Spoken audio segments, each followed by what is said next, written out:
कुठे काय करते या मालिकेमध्ये आज आपण बघणार आहोत।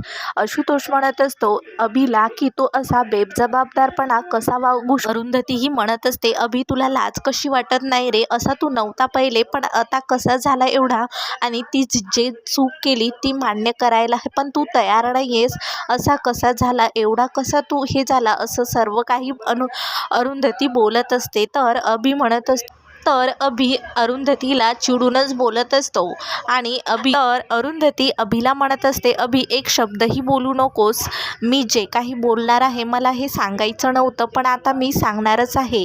तर अनघा म्हणत असते म्हणजे ताई काय झालं प्लीज सांग ना। तर अरुंधती म्हणत असते हे मला सांगायचं नव्हतं पण हा मुलगा तयारच नाहीयेस खरं काही सांगायला आणि ॲक्सेप्ट करायला, त्याच्यामुळे मला सांगावं लागेल। तर असं म्हणतच अरुंधती सांगायला सुरुवात करते योगायोगाने मीही सकाळी तिकडेच गेले होते जिकडे अभि गेला होता। तर आणि तेवढ्यातच रस्त्याने जाताना एका बाईजवळ आपल्या जानकीसारखी मुलगी दिसली। मी जानकीकडे निरखून बघितलं तर काय आपली जानकीच होती ती। तर मी म्हणाली तिला ही माझी नात आहे सोड, तर ती बाईने मला घाईघाई त्या जानकीला माझ्याकडे दिलं आणि तिथून पळत सुटली। तर हे सर्वांना खूप घाम फुटतो। तर संजना म्हणत असते म्हणजे आज जानकी जी आपल्याबरोबर आहे ती फक्त अरुंधती। तर अनघा खूप रडत असते आणि घाबरतच बोलत असते की म्हणजे ताई आपली जानकी किडनॅप झाली होती, त्या बाईने आपल्या जानकीला पळवलं। तर अनघाला समजवत म्हणत असते अगं तसं काही नाही झालं, आपली जानकी आपल्यासोबत आहे ना। तर अप्पा अभिला म्हणत असतात अभि तुला लाज कशी वाटत नाही रे, परक्या बाईसोबत तू जानकीला सोडून गेलास म्हणून, तिथे वेळेवर जर अरुंधती पोहोचली नसती तर काय झालं असतं हे विचार। तर संजना अभिला म्हणत असतो खरंच अभि तू असं कसं वागू शकतोस, अरे तू जानकीचा बाप आहेस ना, मग असं कसं वागू शकतोस। तर अभि म्हणत असतो आई हे सर्व काही रचून सांगत आहे, असं काहीही घडलं नाही, आई खोटं बोलत आहे। तर अभि असं सांगत असतो तर अनिरुद्ध म्हणत असतो अरुंधती खरं बोलत आहे। तर आजी म्हणत असतात अरे पण हे तुला कसं माहीत। तर अनिरुद्ध म्हणत असतो मी पोलिसांना फोन केला होता। तर अनिरुद्ध सांगत असतो की पोलिसांनी मला त्याचं CCTV फुटेज दाखवलंय म्हणून, आणि त्या पोलिसांनी त्या बाईला अटकही केलंय।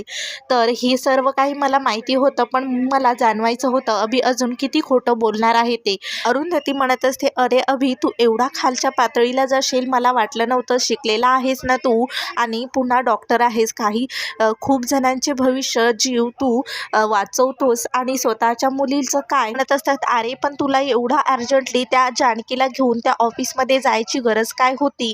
अभि मात्र गपचूप ऐकत असतो। तर अप्पा म्हणत असतात अरे पण नेमकं होतं तरी काय एवढं अर्जंट काम, तू जानकीला घेऊन त्या ऑफिसमध्ये गेला होतास। तर अभि म्हणत असतो अप्पा खरंच मला खूप आनंद झाला होता म्हणून मी जानकीला घेऊन गेलो होतो, आणि एवढा मोठा आनंद। तर अप्पा म्हणत असतात अरे नेमका आनंद आहे तरी काय, तो आम्हाला तरी सांग। तर अभि म्हणत असतो माझा विजा पास झाला म्हणून मला खूप आनंद झाला म्हणून मी तिला घेऊन ऑफिसला गेलो होतो। हे ऐकून सर्वांनाच खूपच अभिचा राग येत असतो। तर अभि अनघाला म्हणत असते अगं अनघा मला समजून घे, मी सर्व काही जानकीसाठीच तर करतोय ना, तिच्या भविष्यासाठी, आणि आपण इथून लवकरात लवकर बाहेर पडावं म्हणून। तर अनघा रागच अभिजवळ येते आणि म्हणत असते अरे अभि एवढा बेजबाबदारपणा वागतोस तू, मला वाटलं नव्हतं। तू आतापर्यंत चांगला मुलगा आणि चांगला नवरा नव्हतास पण आता चांगला बापही सुद्धा होऊ शकत नाहीस। अशा माणसाकडे मी माझ्या मुलीचं भविष्य देणार नाहीये, आणि तू काय मोठमोठ्या गोष्टी करतोस भविष्याच्या तिच्या।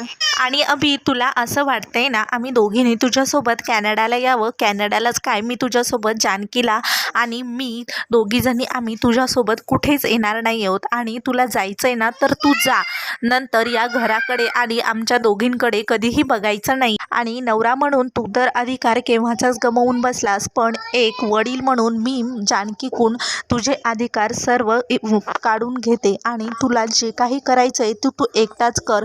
तुला कॅनडाला जायचंय ना तर तू एकटी, मी तुझ्यासोबत जानकीला आणि मी दोघेही आम्ही तुझ्यासोबत येणार नाही। ते अनघा किचन रूममध्ये जाते आणि रडत असते। तेवढ्यातच मागून अरुंधती येते आणि अरुंधतीच्या गळ्यात पडून अनघा खूप रडत असते। तर अनघा मात्र तिथून निघून जाते रूममध्ये। तर अरुंधती अभिला म्हणत असते अभि तू हे काय करून बसला, आणि कशासाठी ज्याच्यासाठी जगायचंय त्यांच्या डोळ्यामध्ये यश बघायचं त्यांनाच आज दुखवलंयस तू आणि हे सर्व काही कशासाठी करतोयस. तर अभि म्हणत असतो तू काहीही बोलू नकोस आणि मी मोठा झालोय आता लहान नाहीये. तर अरुंधती म्हणत असते हो तू मोठा झालायस पण तू एकटा नाहीयेस हे तू विसरलाय.